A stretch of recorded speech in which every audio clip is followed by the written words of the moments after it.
Alright, what's going on, guys? Just want to do a little update for you guys. I know I haven't been doing them too recently, and I've kind of slacked off for the last 2 weeks. In the process of setting up my bed again.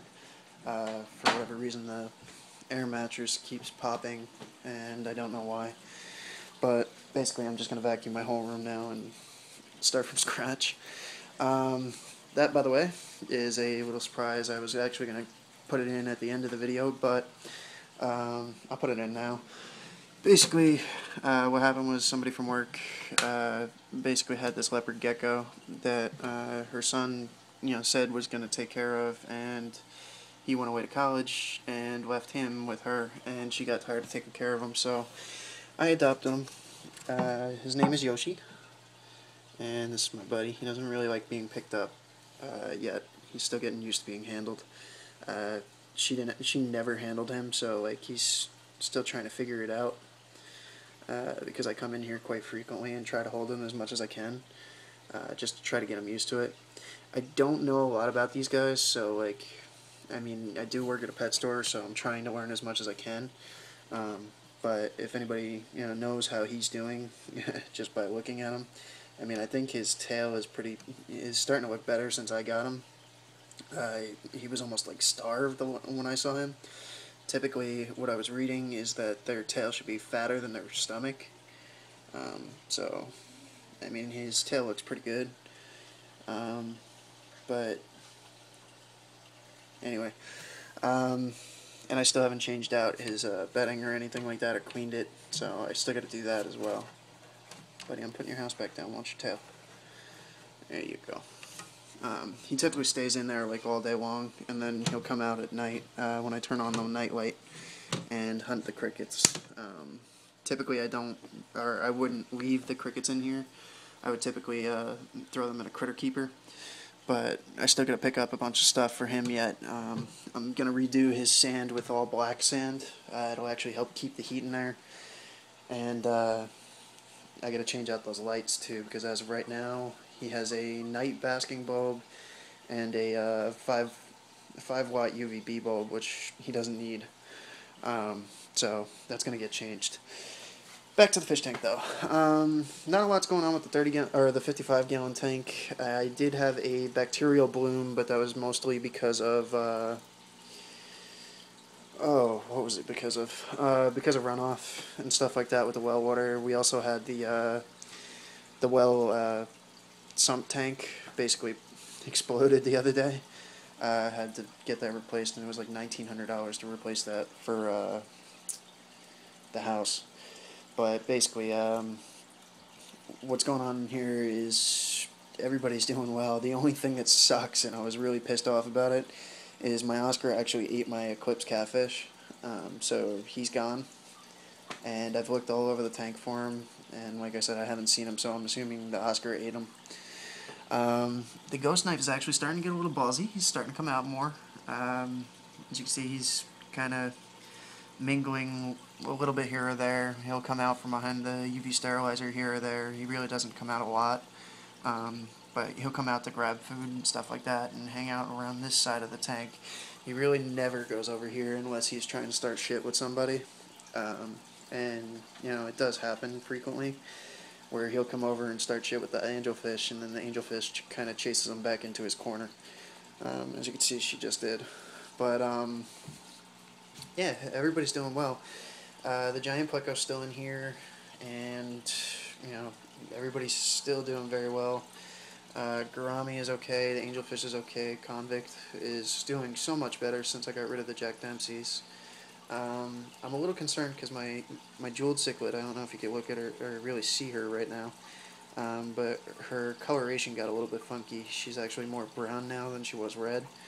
I don't know if that's something going on with the water or what. I did test the water and nitrates were kind of high, so I am going to be changing out the filter media this week.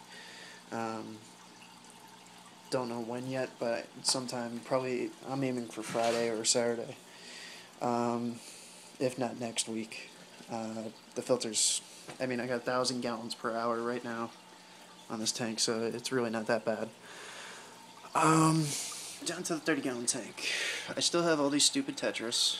and I'm actually only holding on to them because they actually help out the Bolivian rims as far as getting confidence.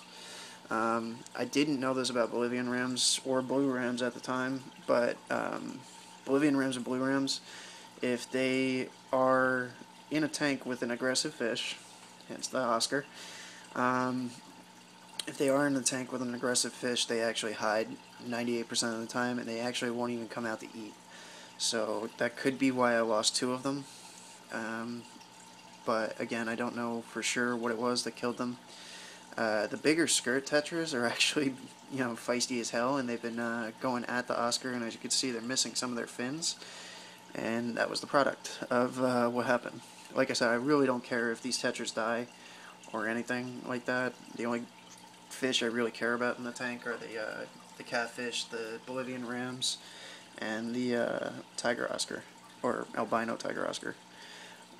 Even though I'm starting to think he's more of a albino red Oscar, just because he doesn't have like any like striping, and it might be because he's still too little. Jesus Christ, you're pushing out a huge crab. He's been eating like a champ though, and I can't complain about him at all, because he really doesn't bother anybody. But I do still have that larger, or the 9-inch Pleco in here. Mainly only just keep the algae fixed out. Just because, like I said, the back of the glass got really bad. He cleaned it all up really nicely. He actually even cleaned off the log really nicely. And now he just kind of hangs out there, which is kind of a good thing. Like I said, just to keep the algae fixed and everything like that, and not having to add that stupid chemical that killed the last plecos, or the last algae eaters that I had. But, I mean, as you can see, the tanks are both kind of dirty. I might do a water change tomorrow. I'm actually going to top this tank off because it's really noisy and kind of annoying. So I'm going to top this tank off and then probably do a water change tomorrow. Take out about 5 gallons and replace. But so far, like I said, everything's going good though. Tanks are doing good. Fish are doing really well. I literally have to have the hardiest fish in the world, and basically only the strong survive, because when I tested the water the other day, my nitrates were through the roof, my nitrites were through the roof, the chlorine is 0, hardness was probably about 70 ppm, I think it is. It was normal. The alkalinity was okay, but the only thing that was really off was pH. pH was almost like yellow, which is almost like a 6.0. So I gotta kind of figure out. I might end up throwing in some. I mean, even though like I said, the fish are doing fine, so I don't really want to throw too much chemical in the water, just because it seems like they've acclimated to it. But and they really don't look stressed. The only fish that I really see any kind of stress on is the one lampi tetra there, and maybe this one too. But like I said, I don't really care about those guys, and the rest of my fish are all very, very hardy, so I don't see any issue currently, but it could be something down the line.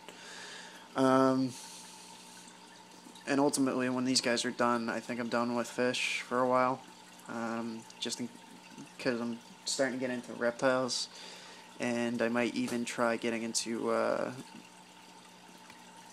I'm not going to get into any small animals or something like that. I'm just going to stay with my reptile. I might get like a bearded dragon later on. But the only other thing that I could think of right now is that I am looking to buy a 125-gallon tank still. What I'm going to do when that happens is I'm going to condense down to one tank. I'm going to sell the 55. I'm going to sell the 30. I actually might hold on to the 55 just because I might want that for later on. Just store it away in the garage or something like that temporarily until I figure out something to do with it, because the 120 is literally going to take up from this wall probably all the way up to that corner right there. It's 6 feet long by I forget the specs. I think it's 6 feet long by 18 inches by 24 off the top of my head. But I can get a great deal on it at work, so I'm thinking about doing it. Probably after, or definitely after I pay my dad back for fixing my car. But like I said, once that happens, though, everything's going to be condensed down to one tank. Whoever survives, survives. Whoever dies, dies. And then, like I said, the only two fish I'm really going to get kind of upset with if they do die is going to be this Oscar or now this one. Just because I love tiger Oscars. So, but anyway, the only other fish that I think I may get if I get the 125 gallon, even though I know a lot of people are going to yell at me for this, it would probably be an arowana of some sort. I don't know which one yet. Somebody told me I could do an Australian one because they're smaller, is what I've read, and that they range in color from like red to orange to yellow. The guy that I talked to at work told me stay away from the silver ones because they're going to get too big, which I totally agree because I've seen them get up to like 3 feet. And even in a 125, they need a much bigger tank than that.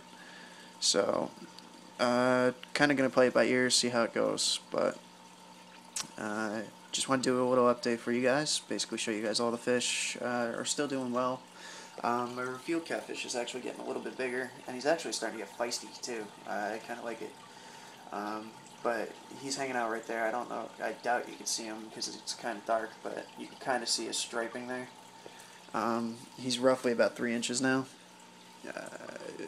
Actually, I'll say he's about 2. His head's about a half an inch wide, though, so he's starting to get a little bit bigger. But like I said, he's starting to get feisty, too, and he's starting to get fun to watch him swim around in the tank. He actually got into it pretty good with the Jewel cichlid the other day, and it was kind of interesting.